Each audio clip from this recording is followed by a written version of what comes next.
কাশ্মীরে যাওয়া পর্যটকদের নৃশংসভাবে হত্যা, জঙ্গিরা তার প্রতিবাদে এদিন মেখলিগঞ্জ শহরে প্রতিবাদ মিছিল করল প্রতিবাদী মেখলিগঞ্জ। এদিনের মিছিলে নেতৃত্ব দেন মেখলিগঞ্জের বিশিষ্ট সমাজসেবী, শিক্ষকতা সঞ্চালক দিব্যায়ন সরকার, তধিরাম রায়, অস্বীকার রহমান, দেবজ্যোতি ধর, বলাই কবিরাজ, অভিজিৎ কুণ্ডু, অভিষেক ঠাকুর সহ প্রমুখরা। মিছিলটি মেখলিগঞ্জ নেতাজি মূর্তির সামনে থেকে শুরু হয়। এই বিষয়ে কি বললেন প্রতিবাদী মেখলিগঞ্জের দিব্যায়ন সরকার ও দধিরাম রায়, আসুন শুনে নেওয়া যাক। তার কোনো গ্যারান্টি নাই, তার জন্য সকল সনাতনী মানুষকে ঐক্যবদ্ধ হবে।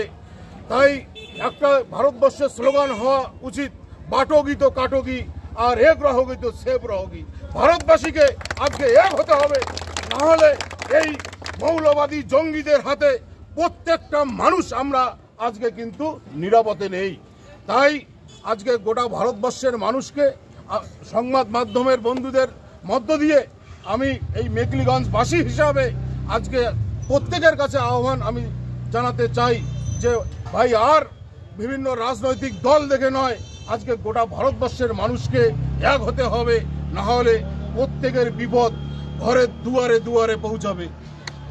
আর এটাই যদি আমরা তারপরেও যদি আমাদের হুঁশ না ফিরে, তাহলে আগামী দিন আজকে কাশ্মীরে যে 28 জনের আজকে কতল হলো, 28 জন মানুষকে মারা হলো, সেই জায়গায় 28-এর জায়গায় 29 নাম্বার সিরিয়াল আমাদের যে পড়বে না, তার কোনো নিশ্চয়তা নেই। তাই আজকে এখানে বক্তব্য দেওয়ার যদিও জায়গা নয়, তবুও আমি বলছি, আর ভাই চুপচাপ থাকে নয়, নীরব থেকে নয়, সমস্ত মানুষকে রাস্তায় নামতে হবে, সমস্ত মানুষকে এক হতে হবে। ভারতবর্ষ যদি থাকে, আমরা প্রত্যেকেই রাজনীতি করতে পারবো। দেশ যদি ধ্বংস হয়ে যায়, তাহলে কেউ রাজনীতি করতে পারবো না বা কোনো রাজনৈতিক দলও থাকবে না। তার পক্ষ থেকে তাদের অনেক ধন্যবাদ। আমরা একটি এমন সময়ের মধ্যে দিয়ে যাচ্ছি, যেই সময় পরিবেশ চারিদিকে উত্তপ্ত। গোটা ভারতবর্ষে আগামীকাল, গতকাল গোটা ভারতবর্ষ যে চিত্র দেখলো, সেই চিত্র যে কতটা ভয়াবহ, তাহলে কিন্তু না দেখলে আমরা কোনো বিশ্বাস করতে পারতাম না। শুধুমাত্র 27 জন হিন্দু মানুষকে ধর্মের ভিত্তিতে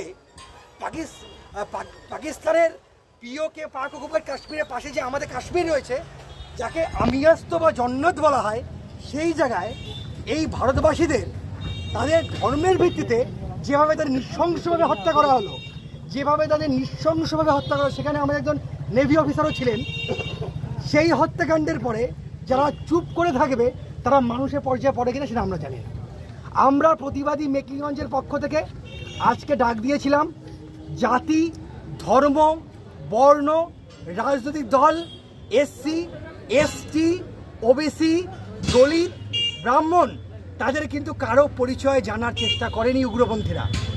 খালি জিজ্ঞেস করা হয়েছিল যে তারা হিন্দু কিনা।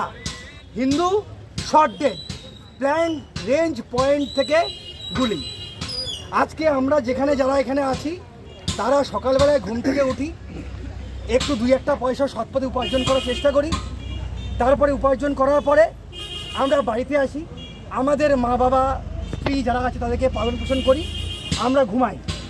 আমাদের ভারতবর্ষের এই বিরাট ইতিহাসের, গৌরবময় ইতিহাসের কোথাও কোনো দিনও ভারতবর্ষ কোনো দেশকে আক্রমণ করেনি।